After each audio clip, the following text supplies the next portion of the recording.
Da Fé nunca conseguiu contar ou mesmo recordar direito o que aconteceu, mas lembrava que agarrada a Vevé, caída e sangrando das mais de 20 punhaladas que recebera, o que se chamava Leopoldo ainda a puxou, mas o que se chamava Eugênio falou que deviam ir embora. A outra está morta, disse.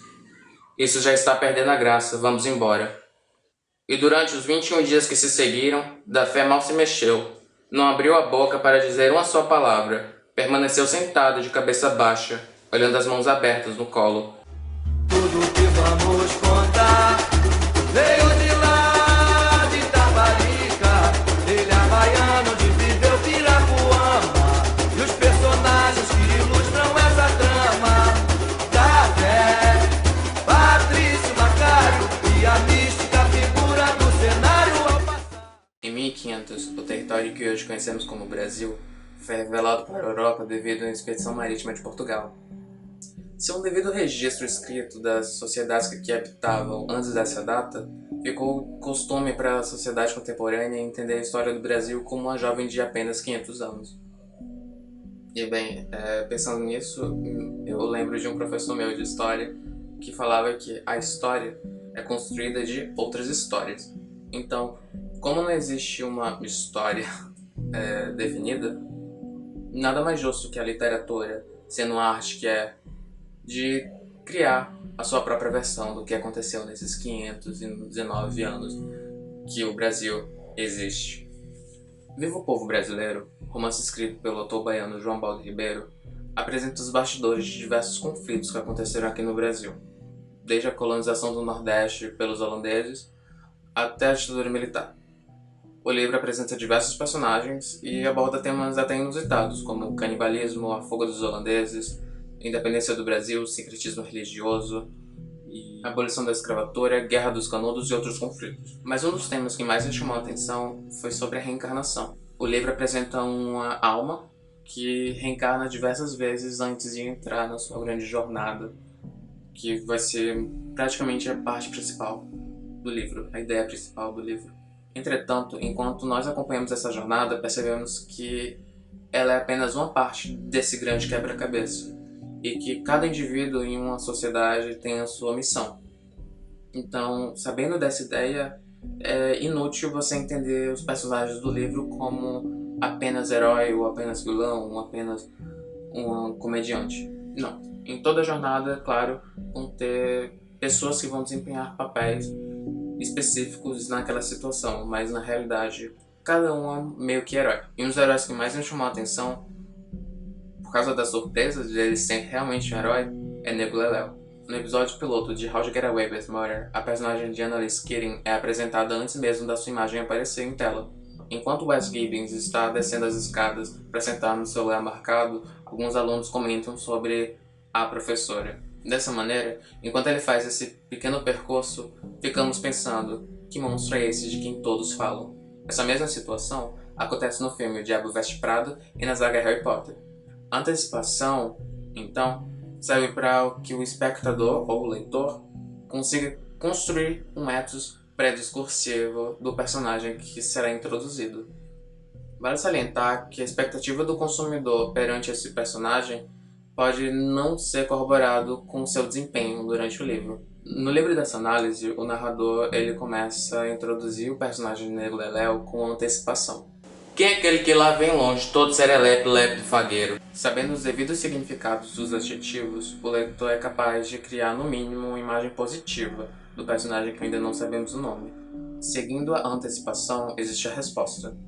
Ora, se não é Nego Leléu, muito bem fatiotado, chapeirão de couro mole, burjaca toda catita, pantalonas mais que garlhadas, gravata tipo plastrão, alcobaça repolhada, camisa de batista fino, cerolas do melhor algodãozinho, um par de chapinhos lustrosos pendurado nos dedos e botadeiras com ligas de cadastro jogadas no ombro e as piores intenções.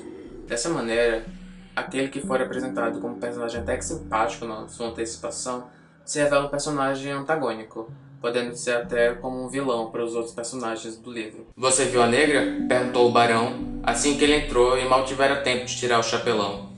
A negra vai velha, ioiô. A que era da senzala pequena e hoje está na senzala grande? Levas essa negra contigo, pois?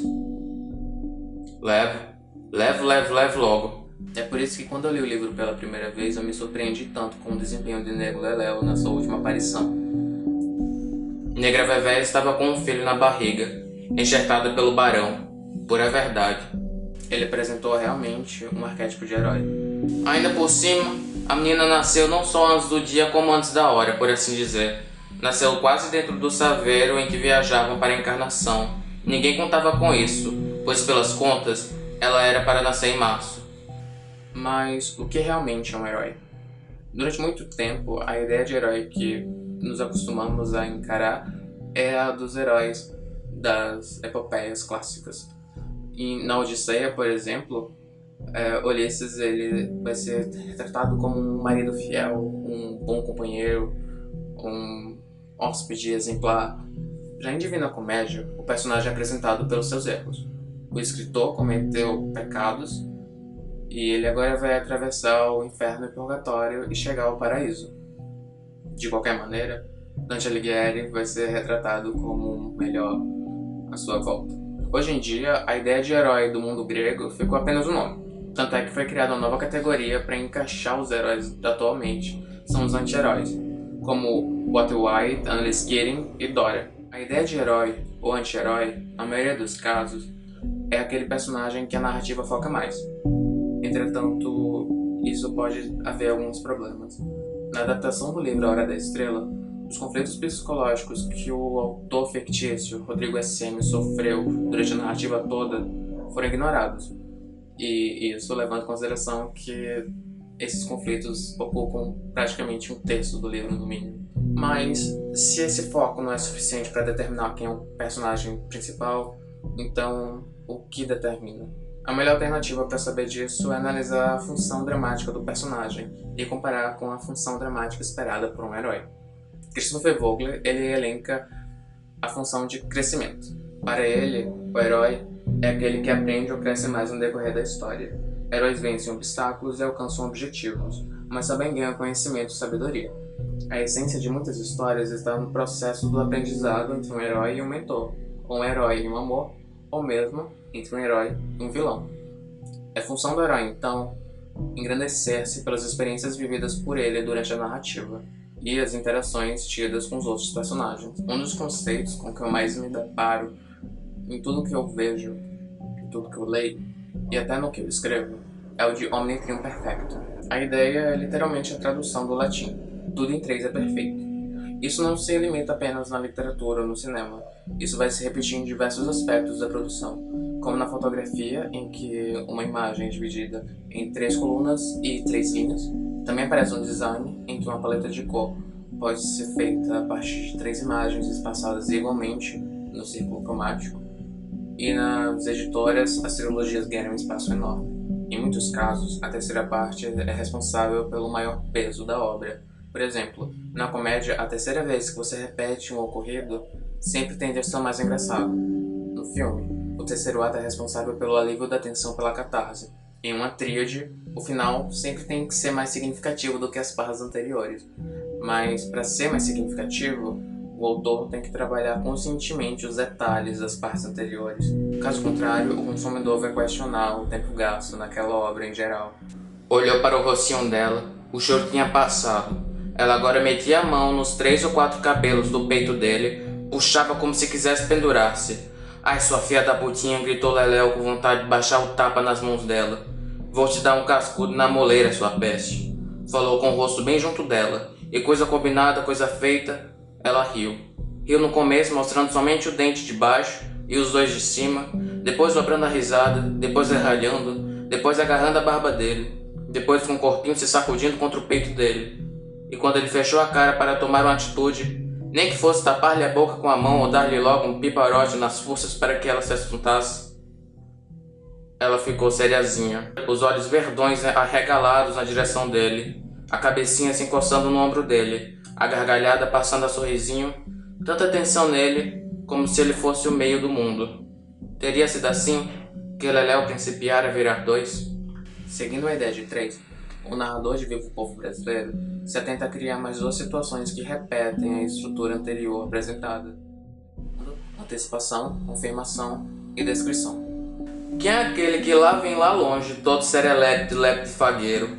Ora, se não é nego leléu, couro de cabra muito bem curtido, cajado de caboatã muito bem cortado, sandália sapeca muito bem sentada, sorriso safado muito bem salientado, prorrompendo dos matos para festejar. Você pode perceber que a antecipação dessa primeira repetição não muda em nada.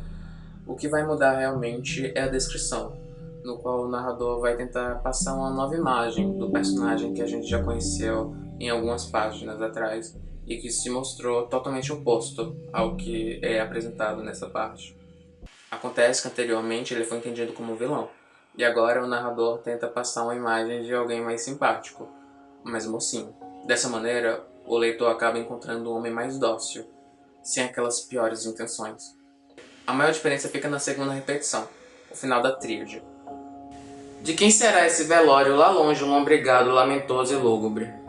Ora, se aquele não é nego leléu, sorridente no caixão, mais lorde que um visconde, mais guapo que um marquês, fato preto bem passado, bota cinindo de lustro, barbinha feita a capricho, carapinha escovadinha, mãos muito limpas cruzadas sobre o peito, camisa mais que cheirosa e engomada, sem cara nenhuma de morte.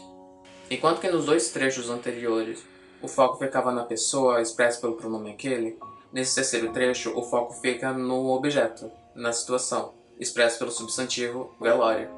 Ainda, quando você vai prestar atenção nos adjetivos utilizados pelo narrador, você percebe que eles pertencem a um campo semântico totalmente oposto ao dos trechos anteriores. Um campo semântico mais sombrio, mais lacrimoso. O final da descrição, entretanto, serve para quebrar a expectativa do leitor. O que se esperava ser um rosto cadavérico, na verdade se revela um rosto cheio de vida, um rosto de quem nunca viu a morte. E foi assim orgulhoso, segundo uns vendo a neta de quando em vez, segundo outros apenas recebendo recados e bilhetes, que continuou o menino, feliz, até que veio a morrer muitos anos depois, velhinho, velhinho mesmo, o menino mais velhinho que alguém jamais viu ou imaginou. Em muitos casos, o herói é entendido como sinônimo de ego. Não digo com isso que ele tenta ser melhor do que todos ao seu redor, não. Na verdade, é porque o herói ele se foca muito nele próprio. Ele se foca na construção da sua identidade, ou na mudança da sua identidade. Nego Leléu entrou no quarto dos guardados, apanhou uma porção de coisas, foi fazer uma raia nova, passou a tarde pinando-a e dando aula sobre os ventos ao menino e aos outros que se juntaram. Deve ter sido aí que ele começou a virar criança, e aos poucos deixou de reclamar com a neta. E não só deixou de reclamar, como, um belo dia, chamou-a para uma conversa que ela nunca poderia ver antecipado. Disse a ela que não parecia, mas ele havia chegado a compreender muitas coisas, entre as quais que a sabedoria da vida tem muitos lados, não tem um lado só. Por consequente, era bem possível que houvesse até mais sabedorias em vez de uma só, de maneira que ele não estava mais negando o que pensava a neta. Achava errado, mas não negava. O mundo é assim mesmo, cheio de maneiras de ver. Basicamente, os seres humanos são construídos a partir de suas vivências, de suas experiências em vida. Por isso, a mudança, na verdade, é apenas mais um passo na construção da identidade de cada um. Mas ela não sorriu e comentou com seriedade que, se os homens morreram sem saber por que estavam morrendo, de pouco adiantara a vingança. Era preciso que aquilo tivesse sido um exemplo, não só para eles como para os outros. Leléu se assustou, quase ficou zangado com ela. Perguntou se estava maluca, se tinha perdido de vez o juízo. Aquele foi o único jeito. O que é que ela pensava? Pensava que ele podia enfrentar sozinho toda a Bahia? Enfrentar todo o Brasil? Melhor calasse a boca e de agora em diante pensasse mais antes de dizer besteira. Vale lembrar também que nem sempre um herói vai ser sempre um herói. Basta voltarmos para nossa própria vida. Em muitos casos a gente vai ajudar aquele amigo que está querendo fazer alguma coisa nova. Em outros casos a gente vai brigar com alguém porque a gente só não gosta daquela pessoa e quer ver o mal dela. E em alguns casos a gente vai ensinar a outra pessoa a fazer algo. Dessa maneira, na nossa vida e na literatura, cada indivíduo ocupa papéis diferentes. Seja herói, seja arauto, seja mentor, seja vilão. Em uma história como Viva o Povo Brasileiro, em que cada personagem se descobre uma pequena parte, uma grande jornada, o arquétipo de herói acaba sendo bem mais flexível do que em outras histórias. Ao analisar a tríade, percebe que o personagem de Nego Leléu apresenta uma função dramática que não se esperava dele, o crescimento. Da Fé abraçou a cabeça do avô, encostou-a no peito e chorou sem fazer barulho, para que ele não levantasse os olhos e visse suas lágrimas. Disse que não havia ninguém que pudesse querer mais bem a alguém do que ela a ele, porque para ela não era somente avô, era pai, professor, companheiro, amigo, tudo no mundo. Avô melhor do que ele, pai melhor, nada melhor podia haver, e se ela saísse pelo mundo algum dia, nunca ia esquecê-lo, nem deixar de honrar seu nome e memória, nem deixar de vir vê-lo todas as vezes em que pudesse, nem deixar de lhe querer tanto bem que também lhe dava gastura no coração, e o queixo tremia de afeição, que queria transbordar do peito. Até a última aparição do mal-intencionado Nego Leléu, você percebe que ele moldou sua própria identidade, e deixou que as outras pessoas também a moldassem, o que o tornou basicamente o oposto do que ele era. Quando Nego Leléu morre, ele continua até certo ponto aquele mesmo personagem apresentado pra gente nas primeiras páginas. Entretanto, ele passou por experiências que o tornaram ser sereno como assim morreu, com a cara de quem não viu a morte, com a cara de quem viveu. Um verdadeiro herói. Povo do arraial do Baiacu e de toda a terra de Veracruz, disse o capitão, a voz agora clara e cristalina, um martelo de araponga retinindo por cima do rechinar da chuva e dos gritos do espanto abafados. Estamos aqui para prestar a última homenagem a um que haverá de servir de exemplo a todos que não curvam a cabeça à tirania, todos os que sonham com a liberdade, todos os que aprendem na luta de cada dia a respeitar seu próprio valor, todos os que dizem, abaixo o Senhor e viva o povo e viva a liberdade. Vamos que vamos, tudo que vamos